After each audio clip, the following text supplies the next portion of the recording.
Question number 3 है, ठीक है, और चैप्टर हमारा इलेक्ट्रिक फील्ड एंड चार्ज है, ठीक है। तो क्वेश्चन क्या है हमारे पास, calculate the electrostatic force between two alpha particles separated by 3.2 into 10⁻⁻15 metre, ठीक। तो आपसे क्या पूछा है, फोर्स आपसे पूछा है और आपको सेपरेशन दिया गया है। तो फोर्स इक्वल टू क्या हो जाएगा, question mark, R equal to क्या आ जाएगा 3.2 इंटू 10⁻⁻15 मीटर, ठीक है।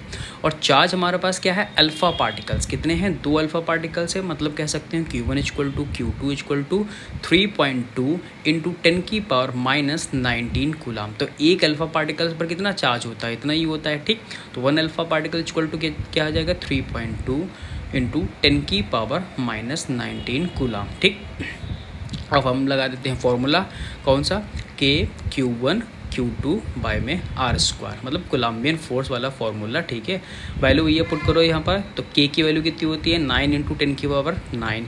Q1 हमारे पास क्या है 3.2 इंटू 10⁻⁻19। Q2 भी सेम है, तो 3.2 इंटू 10⁻⁻19। अब आते हैं हम R² पर, तो R² कितना दिया है 3.2 इंटू 10⁻⁻15। तो लिख सकते हैं 3.2 इंटू 10⁻⁻15, फिर इंटू में 3.2 इंटू 10⁻⁻15, ठीक है।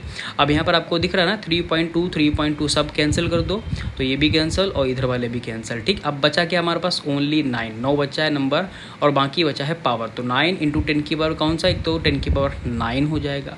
ऊपर देखो -19 टोटल कितना हो जाएगा -38, ठीक। और नीचे देखो -15 ये 30 हो जाएगा, ऊपर जाएगा तो प्लस का 30 हो जाएगा, ठीक। तो लिख लेते हैं यहाँ पर प्लस का 30। अब इसको कैलकुलेट कर लो, तो ये कितना हो जाएगा 9 इंटू और ये आ जाएगा हमारा 10, ठीक है। तो उसको कैलकुलेट कर लोगे तो 90 न्यूटन।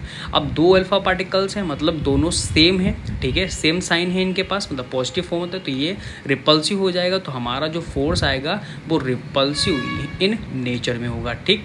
तो ये क्वेश्चन बहुत ही ईजी था, तो कह सकते हो फॉर्मूला बेस पे था, ठीक है। अगर कोई आपका क्वेश्चन है तो आप कॉमेंट में दे सकते हैं, ठीक है।